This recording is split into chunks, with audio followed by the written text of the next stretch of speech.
All right, guys, welcome to the First City Podcast. I'm your host, Aaron White, owner of the First City Records, 166 Front Street in Marietta. Welcome to episode 4 of the First City Podcast, coming to you live from First City Studios. Got a loaded show again for you guys. We're going to try something different this week. We have one of my best and favorite customers. She always has great stories when she comes in, Miss Emily McNees. And after that, we have Sybils Silence in the studio for an in-store performance and a little bit about shows that they have coming up. If you're into metal, stick around for that. And check out our YouTube page, First City Podcast on YouTube. Not only can you listen to the podcast there, but we also post YouTube exclusives. This week's YouTube exclusive is the live in-store performance of a song by Sybils Silence, done acoustic by Colin from the band Sybils Silence. So coming up at First City Records, we have a few different events coming up. The next event is going on in all of downtown Marietta. It is the Shop Hop. It is hosted by Marietta Main Street on Saturday, March 23rd. Just look for the balloons. Most of the businesses will be participating. Any purchase done at any of those stores, you'll be given a raffle ticket, and you'll get a chance to win hundreds and hundreds of dollars worth of prizes given away by your local friendly businesses from downtown Marietta and Marietta Main Street. So be on the lookout for those businesses that Saturday with balloons out front to be part of the fun. We're going to be running a sale that day. I'm going to do either, if it's nice out, we're going to do a sidewalk sale. It'll be kind of like a spring cleanings sale. We're going to try to do some music, some apparel, things like that. Get some stuff moved along, as well as all the great stuff that we have in store all the time. Anyway, some things up on the website. We just put up some new pre-orders this week. We have 3 to talk about. One of my favorite artists of all time, Nick Cave and the Bad Seeds, just today announced a new album called Wild God. We're getting the, I guess it's indie exclusive, maybe not, the clear vinyl version. There's either black or clear. I chose to get the clear for the store. It's up for pre-order, but it's not due to come out until like July, I think. A little early for a pre-order, but I'm excited as all get out to see a new Nick Cave album. Other than that, we have a new High on Fire album if you're again into some metal.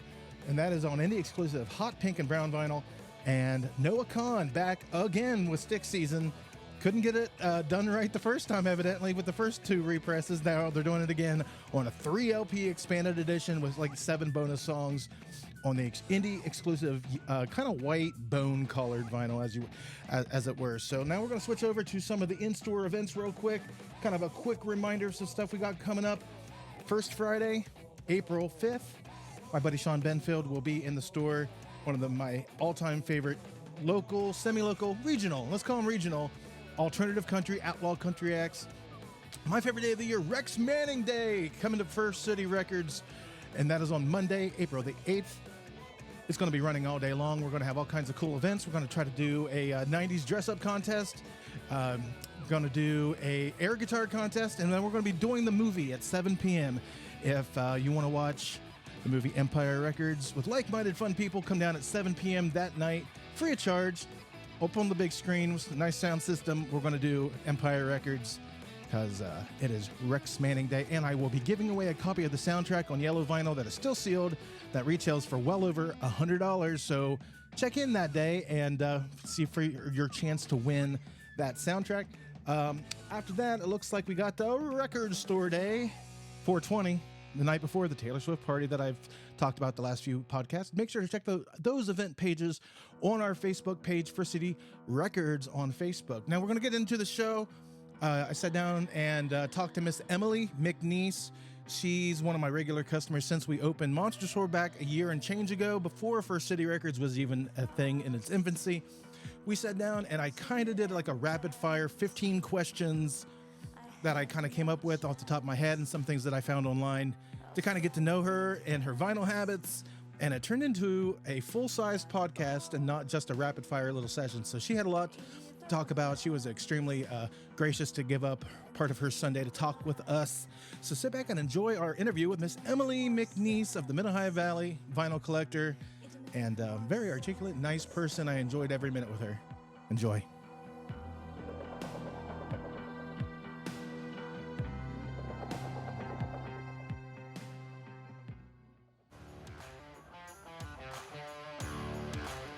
All right, welcome back into the First City Podcast Studios. We have Emily McNees joining us. She's our very first Customer Collector Spotlight. We're going to do one of these every now and then. We're going to get to know some of my customers and what they collect, why they collect, and I'm going to ask a series of rapid-fire questions to kind of get to know their collecting habits.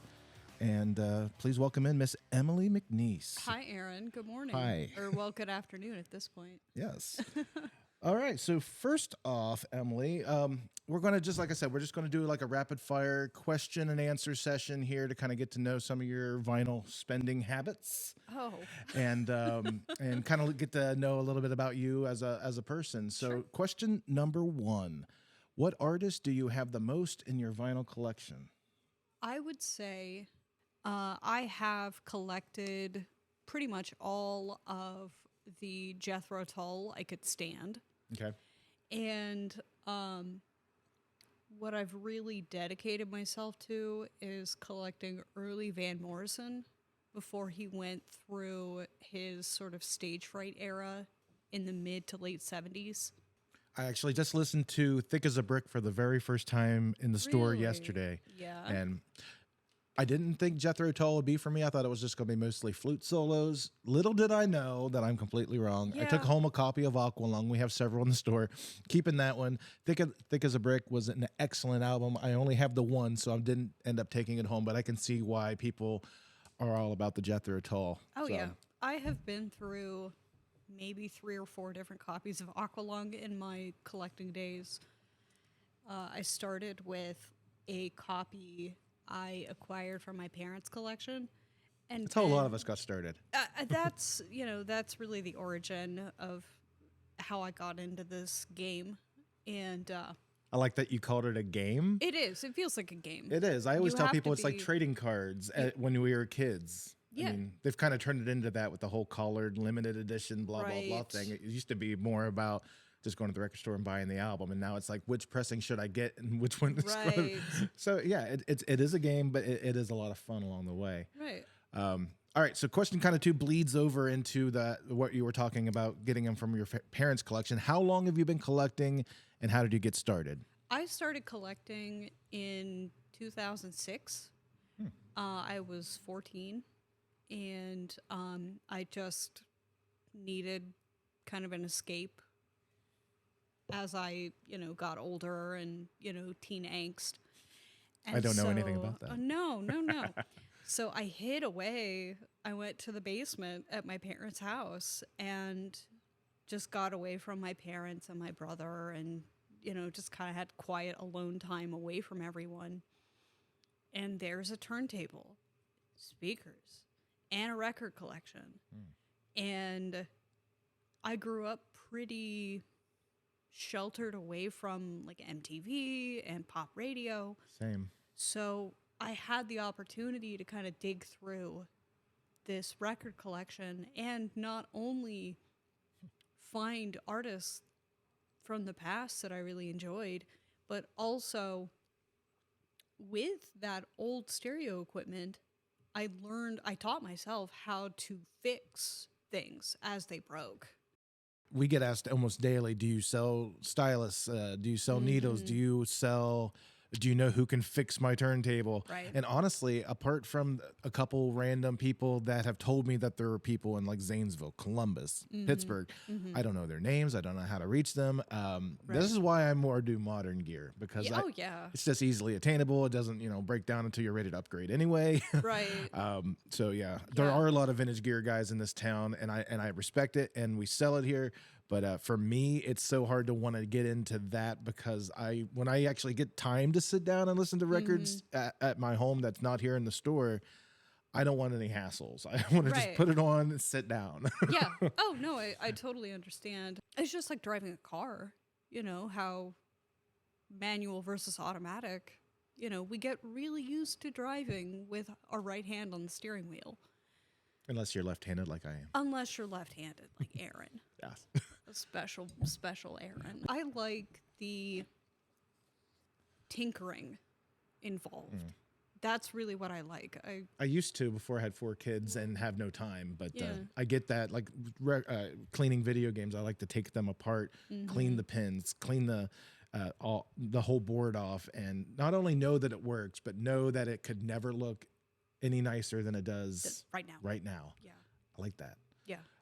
That might be part of my OCDs, but whatever. You know. Let's move on to the next question. This is probably going to be a loaded one with a long answer as well. Favorite record in your collection? Dramatic pause, I'm sure, as you try to run through your Discogs collection in your mind. That's mean. That's a mean question. Why would you do that? We're only 10 minutes in, and our heads are exploding. Yeah. I mean, I'm thinking about represses I've bought, and it's not so much about the press. It's more about, you know, the album. It's about the artist. And I'd say I've had some albums that really stick out in my mind. I don't have them anymore because a few years ago I lost my whole collection. Oh no. Yeah. And I've really had to rebuild, but some that stick out in my mind, I had a copy of Bob Seger's Live Bullet, which if you don't have a copy, this is for all the listeners out there, if you don't have a copy of Live Bullet, what are you doing? You're now for sale at First City Records. Yeah, please come in and buy it. Buy them all. Yeah. It's a classic. It really is. It's a great launching pad if you want to get into Bob Seger. It's pretty much got everything that you need on it. Yes. And you get to see his amazing stage presence because he was a great live performer. I don't know if he still is, but he was a great live performer. Oh yeah. If you like Bob Seger, if you like classic rock, if you like live music. Yeah. I put him up there with Springsteen as far as a live performer. Right. That amount of energy. Yeah. To me, it is my Frampton Comes Alive. That's what I go to. And I had a copy that had belonged to my dad, and he had left one of the LPs. It's a double LP. He left one in his El Camino. So this is telling what time it was. And by morning, it had completely warped. Okay. So he went out and he bought another copy, but he stuck the other LP that was okay in the new copy. So it had 3 LPs. It wasn't 2. And I just thought that was really funny. And then the other album that really stands out is I went with my family as a teenager to visit extended family on vacation. We went to Rhode Island. And we went into a thrift store, a Goodwill, something. And I found a sealed copy of Van Morrison's Astral Weeks. Oh, wow.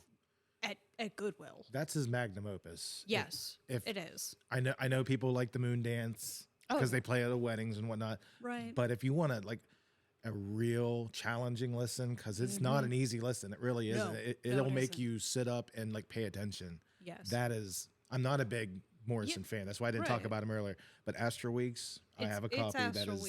That is the album to have. It's and you found a sealed copy in a flea market in Rhode Island. Yeah, in like a Goodwill. That's amazing. And those things are still out there, and people like us are the ones uncovering them. It's awesome. Yes, things are floating around.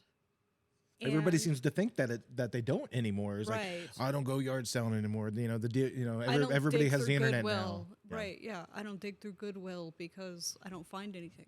I showed you photos. I found King Crimson. I found John Lennon.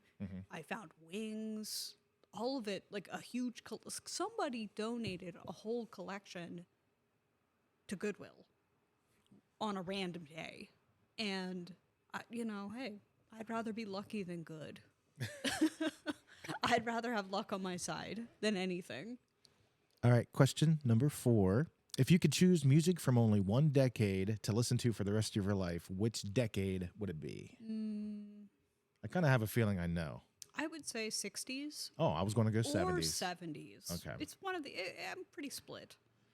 I think the 70s had better psychedelic psychedelic music. 60s, it was kind of in its infancy. It was Right. all about gumdrops and rainbows. 70s got a little bit more challenging with the kind of Right. more garage rock, experimental, acid trippy stuff instead of, just hot Right. smoke and peace signs. Right. And funk music yeah, in the 70s. funk was incredible in the 70s. With your take on the 60s, there was still a lot of gritty music. A lot of angry music because of Vietnam, too. Yes, and there was a lot of gritty music, but you weren't hearing it on the radio. You weren't hearing it. It's not going to be on your Billboard Top 100 lists. Like the movie Pirate Radio from the UK radio stations, where they basically say you can play this, you can't play that, you can play this, you can't play Right. that. Say it was the same here. I love pirate radio. That movie is top so top good. 25 of the last decade for me. Philip Seymour Hoffman, he was so amazing in that movie. Oh yeah, no, I probably would go with the 90s for me really. because I don't know.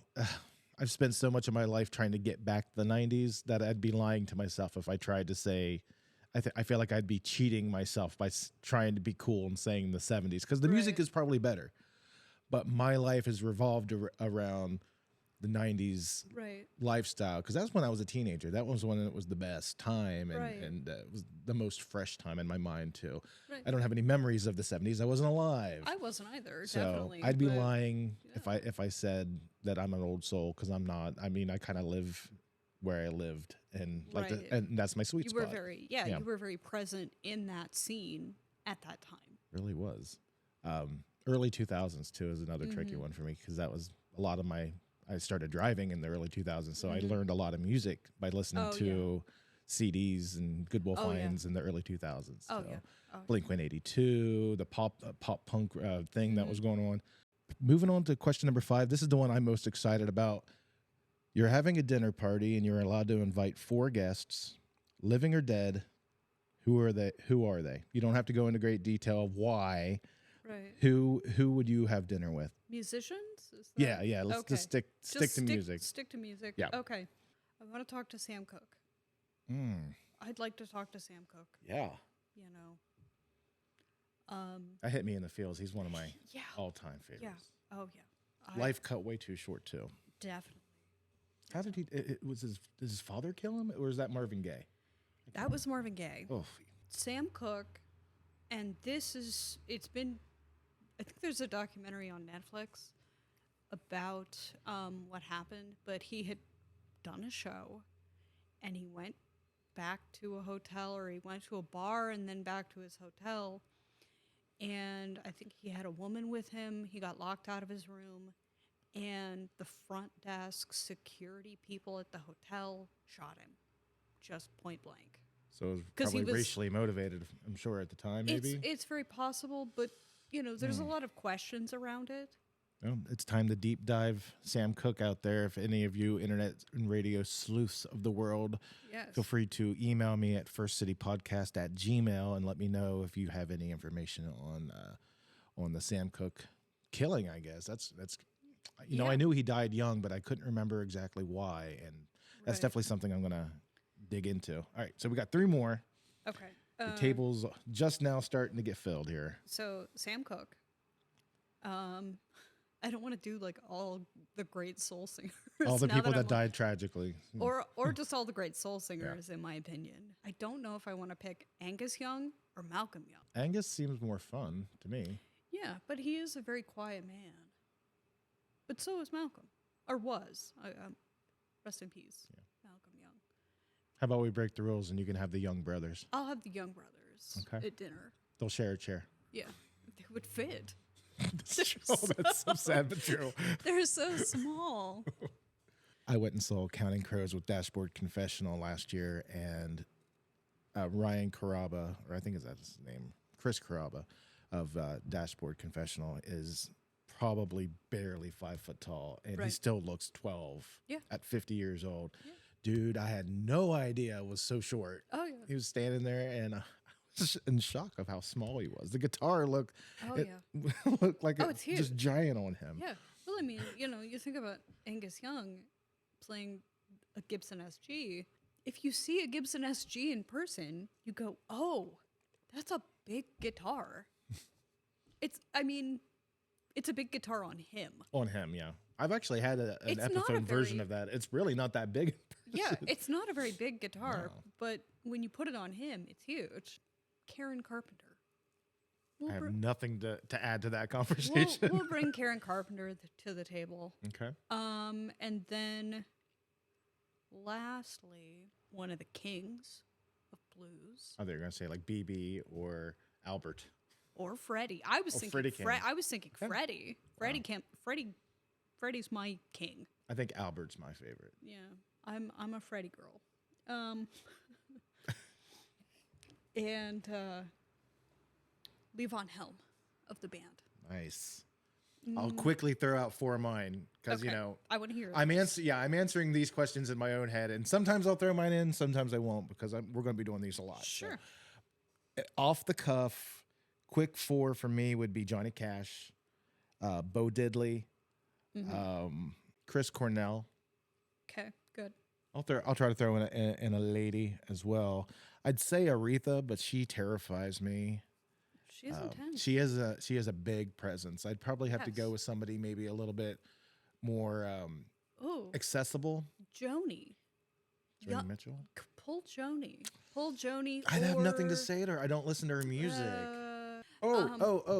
Taylor Swift. Or Jenny Lewis. Oh, Pull Jenny Lewis. I'm pulling Jenny Lewis. I always tell people she's my spirit animal. Yeah, pull Jenny Lewis. She's my if I was a female songwriter, Yeah. I would want to be like Jenny Lewis. Yeah. I've had a crush on her since I was a little boy. Probably my first crush in the movie The Wizard, the video game movie. And then when she was a teenager in Big Girls Don't Cry, They Get Even. Yeah. And now as an adult female from the band Rilo Kiley, indie rock, into her solo career, I've just kind of grown up with her from day one. And she's amazing. Absolutely, I would pick Jenny Lewis as my female. I don't know why it took me so long to think of that. So thank you. Thank you for putting that in my mind's eye. Bring Jenny Lewis into that. Question 6. What was your favorite band or artist when you were a teenager? When I was a teenager, going back to the beginning, didn't really listen to pop radio, didn't really, I wasn't exposed at home to MTV. We didn't have internet at my house. You weren't missing much internet back then. Oh, come on. Once I got it, though, I went crazy. You grew up in the LimeWire era, didn't you? I did. Napster, LimeWire, yeah, but I didn't have it. Right. I couldn't access it. So I missed that essential part, but in a way, it's a silver lining that I found everything else. I taught myself to go and look for everything else and find what you like. Not just what's presented to you. What was What was the question? What was your favorite band when you were a teenager? If you could just narrow it down to one, the first one that popped in your head. I mean, I listened to a lot of Led Zeppelin as a teenager. Listened to a lot of Pink Floyd and AC/DC, of course. Wow. I didn't get into any of that until I was an adult. I also grew up sheltered in the woods, basically. We had VH1, not MTV. So my picks would be my later teenage years, Marcy Playground and Black Sabbath. Early teenage years, Meatloaf. Yeah. My mom was big into Meatloaf. I remember sitting around the radio waiting for his song to come on so I could record it. Right. Back then it was Bad Outta Hell 2, I think was his big one. All right, moving right along. Question 7. We're almost halfway done. Name an album you think everyone should own. I'll say Astral Weeks. Van Morrison's Astral Weeks. As I get older, especially in my 30s, I think about the fact that he wrote all of that and recorded it. And it came out. It was released to the public, and he was 23 years old. Oh, my goodness. I'm never going to do anything, Aaron. That's how I feel about it. When I hear it, it just aggravates me. Like, he was a kid. I didn't know he was that young. Yes. Oh wow, it does make you feel like, what have I done? Yeah, like what am I gonna do with my life? Obviously now I can say I feel like I have a stamp. Mhm. I'm 40. And this is the first time I've ever felt that way. I've always just kind of been an under the radar. Right. You know, as long as my kids grow up healthy and happy, that's my life. But Right. now I have like this. But at 23 to write his magnum opus at 23 and to still have a career After. in his what? He's got to be in his 80s. Upper 70s. Upper 70s. Yeah. All right. Well, that's a great choice. I would say that I sell more copies of Fleetwood Mac Rumors than any album in history, at least at my store. And I know Elmer from Sound Exchange has told me the same thing. And it's true. So I would say not for me personally, but that's the one that I think everybody should have because most people already have it. Right. If you could walk, and this is number 8, if you could walk into any album cover, choose a record cover you would like to be part of. And please tell me that it's whipped cream and other delights with the. I thought you were going to say, please don't tell me it's Abbey Road. Oh, no. Everybody's done Abbey Road. Everybody's done Abbey Road. My wife did Abbey Road in high school when they went over there. You have to. I would just want to be one of the people in the background at the Sgt. Pepper's cover. That would be that's a good choice. Yeah, it's like the Where's Waldo of album covers. It's the Where's Waldo, Where's Aaron. Yeah. I wouldn't mind being one of the Allman Brothers in the Live from Fillmore East cover.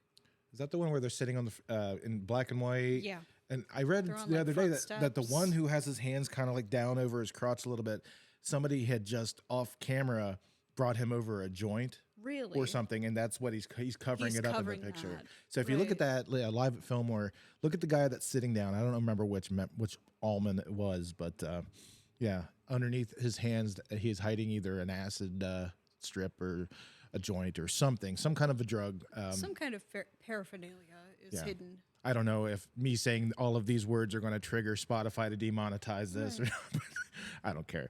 Yeah. All right, that was an interesting choice. All right, this one's called "It's Like a Greatest Hits." Talk about a record that you're so familiar with that it feels like that band's greatest hits. Easy. It's Back in Black. Every day. God. Yes. It's Back in Black every day. Yeah. Whole day. I'll throw out one too. A band that I've never spent any time listening to until yesterday. We put on a copy of the Guess Who's "American Woman." Oh yeah. There's songs on that album I had no idea were even by the Guess Who. Yeah.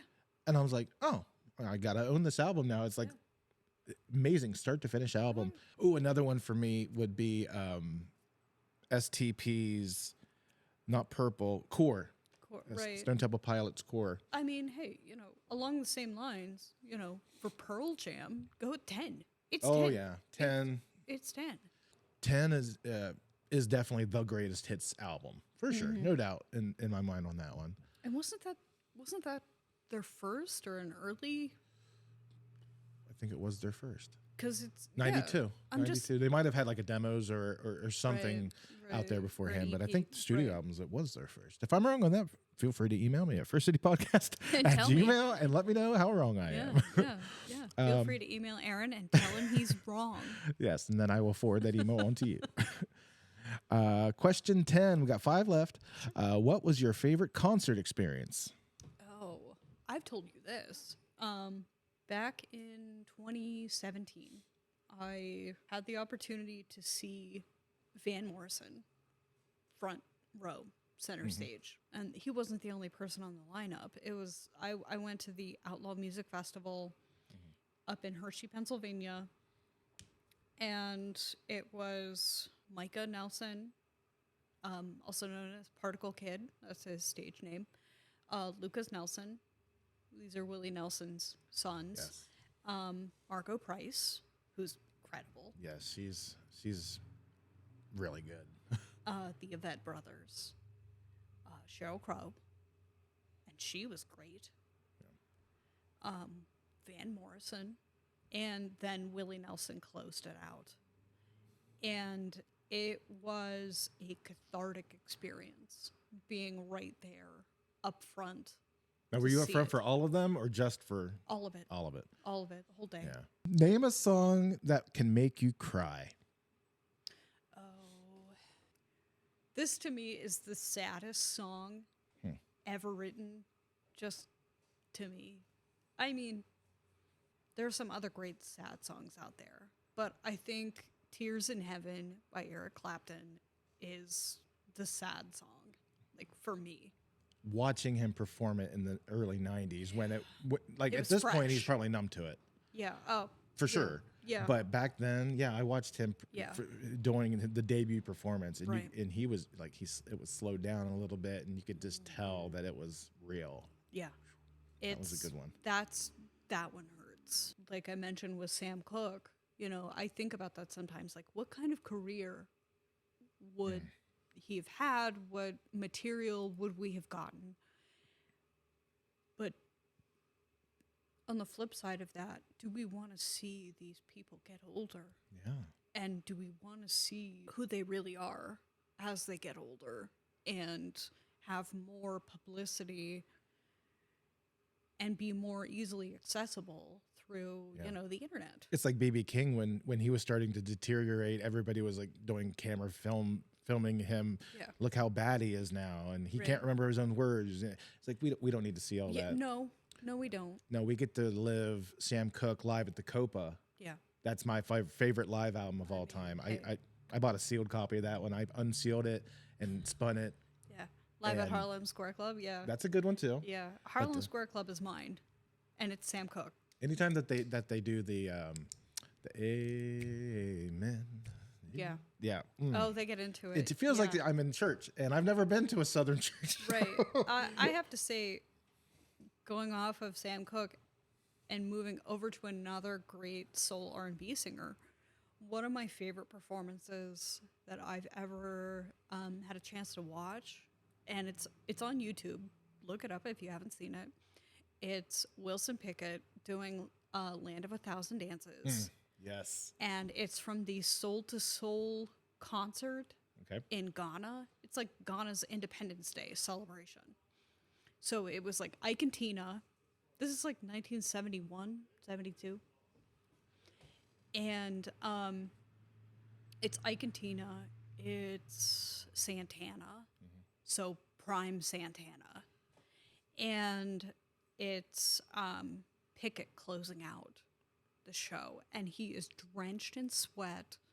And the first 2 minutes of the video, like Pickett's taking you to church. Like that's like he's just introing Land of a Thousand Dances. Like he's just talking about soul music and how it feels.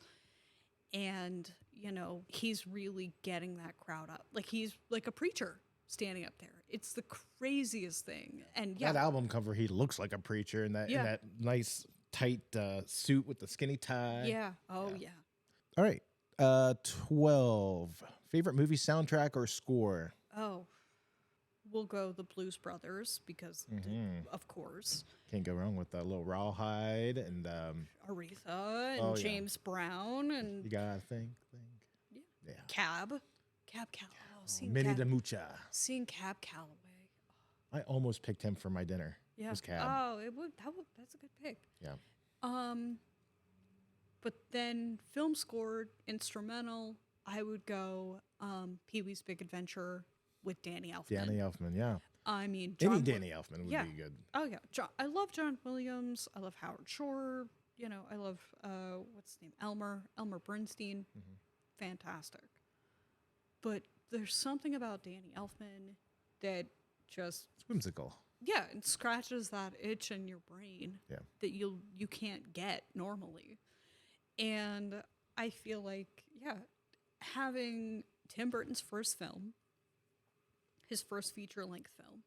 Really set the tone for his whole career. Yeah. Yeah. And you have Danny Elfman's first time at the helm of a film score. And you have Paul Rubens starring for the first time because he was previously in some Cheech and Chong films.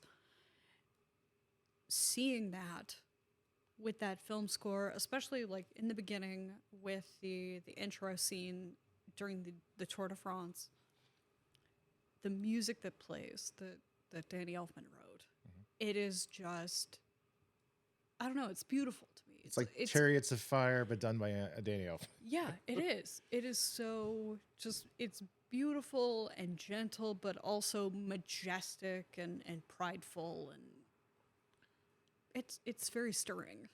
I'll pick two. Danny Elfman's Beetlejuice, the score and the soundtrack, because it's got Harry Belafonte. Right. And I'll also throw in Forrest Gump's Feather Theme. Oh, yes. Because that one is the one that kind of brings me to tears from time to time. Yeah. That, when you're watching the movie especially. But Feather Theme, where the feathers floating in and out, and then the movie ends with it. Oh, yeah. Oh, yeah. 13. This is going to be a simple one. Have you ever been caught singing at a red light? Do you mean caught by law enforcement? No. Caught by like someone next to you. You're sitting there, you're belting out. Yeah, you're of course. You're DVing out, Yeah. and then you look over and somebody catches you. Oh, yeah, of belting course. it. Okay. Oh, yeah, yeah. An old friend of mine, actually, I was driving through Marietta, and an old friend from back home was driving through Marietta, too. And he doesn't live here. But I look over, and I see this man staring at me, and I just kind of brush it off, like, whatever, you're looking at me, okay, let's quit it. And then I look back and I realize that it's an old friend of mine, and I start losing it. I'm laughing so hard. I would have Chinese fire drilled it out and went over and said high five or something at the stoplight. I mean, hey, we're at the light. We are front row at the light. So yeah, I on a Saturday, no. Couldn't Chinese fire drill it, but next question. What is the weirdest album in your collection? Define what you think weird is, bud. I'm a big fan of novelty music. Same. I love funny one-off novelty songs. And the first album that comes to mind is Sam the Sham and the Pharaohs. Yes. Love Wooly Bully. Wooly Bully. All day, every day. And I sold a $20 Bird Call album the other day. Really? So when I think weird, I think the guy that bought the Bird Call album. Right. in my search for different film scores, I'll pick up odd little things, because I do have my collection kind of organized where if it's a band, an artist, everything goes together. It's alphabetized. But then film scores and oddities kind of go in a crate of their own. They sit to the side. Yeah. And well, like in the store, we have the oddball section. Yeah. That's where I throw my learn Morse code records and just the weird stuff that I don't have a specific genre for. Oh, wait. I have a copy of, and I should listen to it. I haven't listened to it yet. And it's like 1980s Armageddon, like what to do in case of Armageddon. Yeah. Well, I mean, the Red Menace was a real threat. And yeah. So it's something I should give a listen. But it's very odd. We are going to wrap it up. We have one final question. Sure. And it's a doozy. It is more of a trivia-based question. Spell Leonard Skinnard. Lyn. And you're waiting. I am, with bated breath. YRD. SKYN. Oh, my God. You got it right. Hey. I didn't get it right when I Googled how to spell Leonard Skinnard. Yeah. I put some A's in there that evidently don't belong.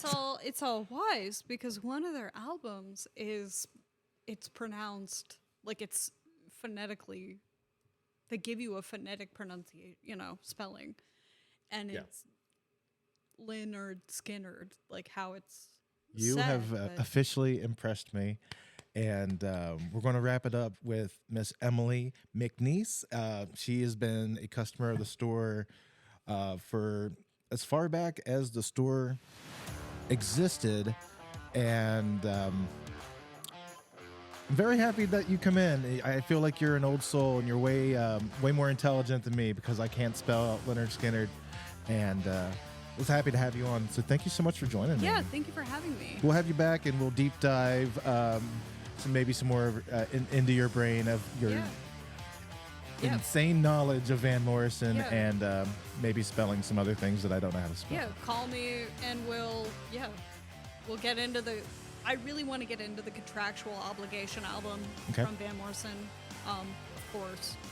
All right, guys, stick around. We're going to go back to the studio, and then we're going to have a band in here for our first performance on the First City podcast. So stick around, and we'll be back in just a sec.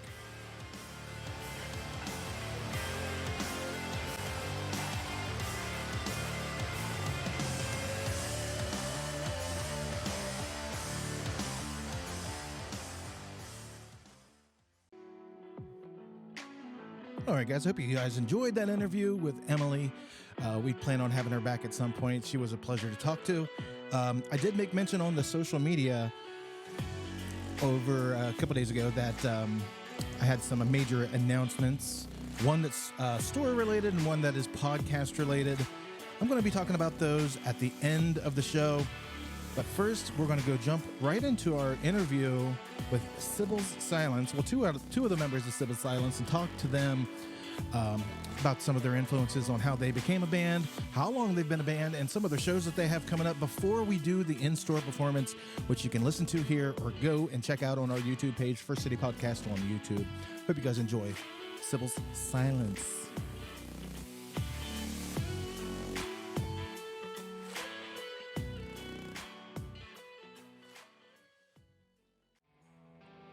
All right. Welcome back into the studio.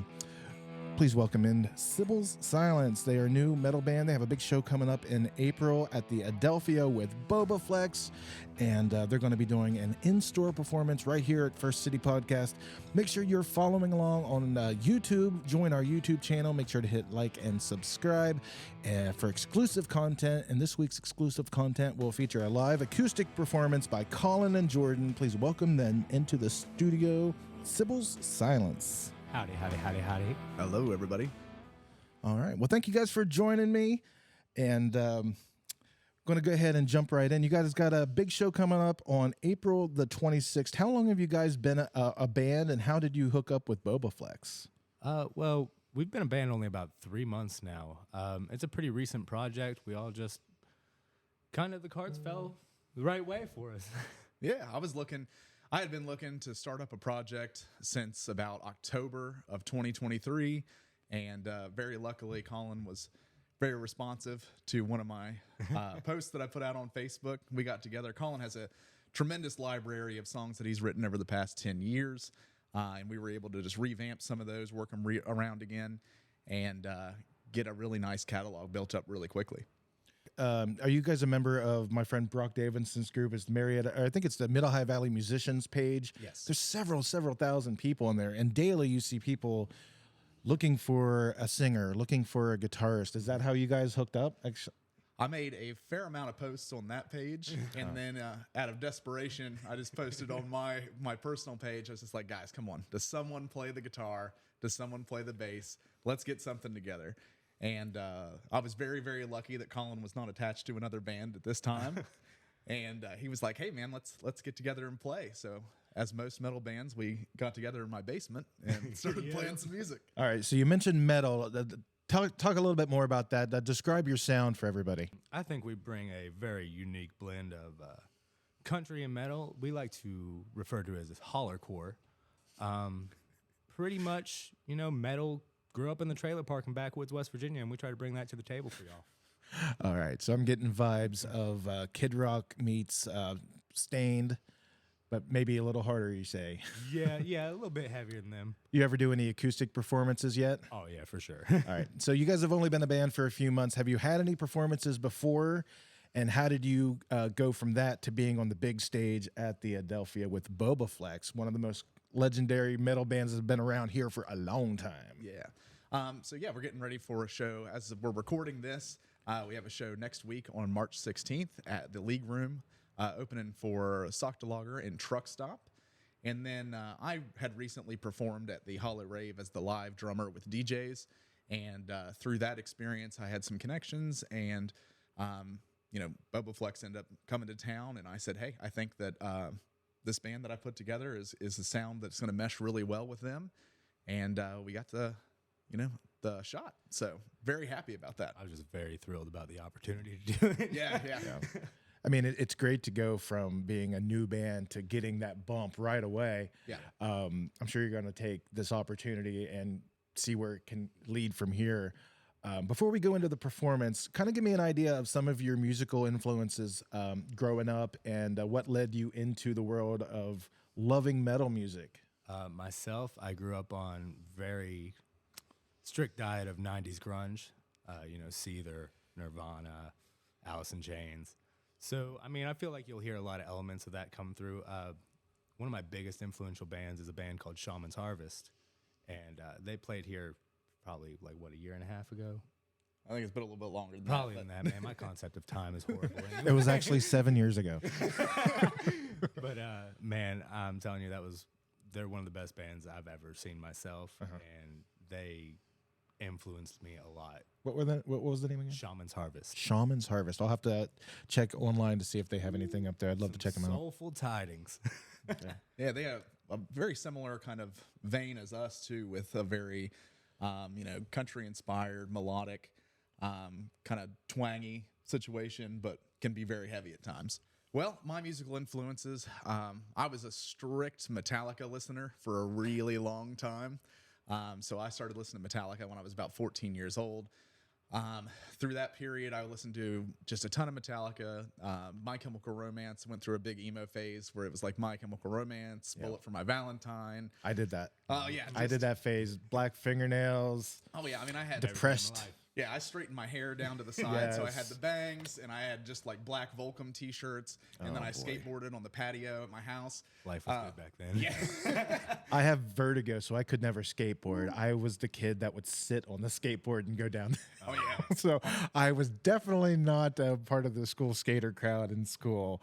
All right, so we're going to go ahead and jump right into an acoustic performance. Can you tell me the name of the song and maybe a little bit about why you chose this song for the performance? I really feel like this is the best song to transpose into acoustic. The song's called Back to the Bottle, and it's about alcohol and heartbreak usually. So we're going to get things set up, and we're going to jump into the performance here momentarily. You can listen to it right here at the First City Podcast, but like I said, if you want to watch their in-store performance, go over to our YouTube channel, First City Podcast on YouTube, and this will be your YouTube exclusive video of the week.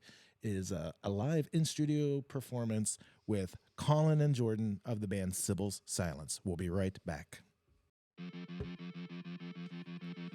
All right, guys. First City Records is proud to announce that we have a whole new lineup of spring merchandise on its way. We're going to be celebrating peace and love this spring into summer at First City Records. So be on the lookout for peace and love related items all around the store, coming soon to the retail side of things, because First City Records is not just a record store. And check us out online at firstcityrecordstore.com. All right, and here we are with Colin of the band Sybils Silence. Take it away. Hi, I'm Colin. This song is called Back to the Bottle, and the band is Sybils Silence.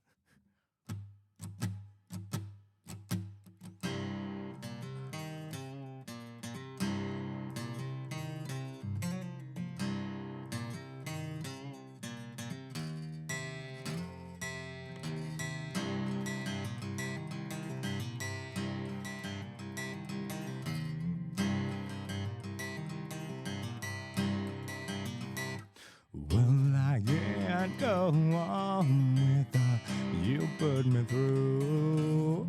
Another lie told I don't know what to do.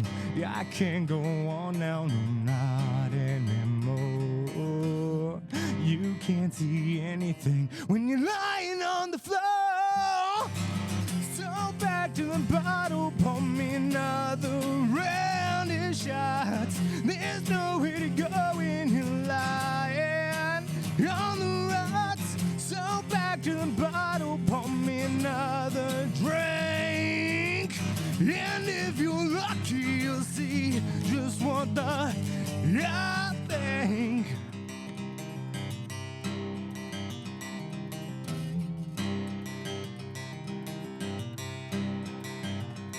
Well, you see how much I love you when you're so far away.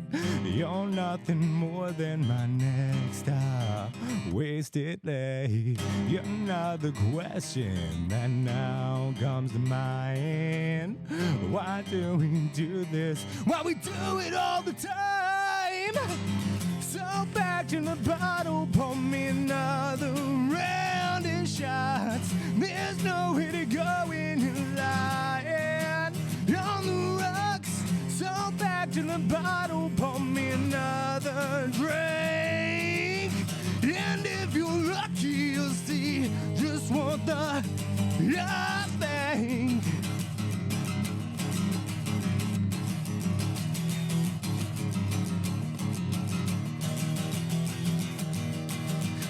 Sick of every little fucking thing you said. Walking on eggshells, bleeding for me.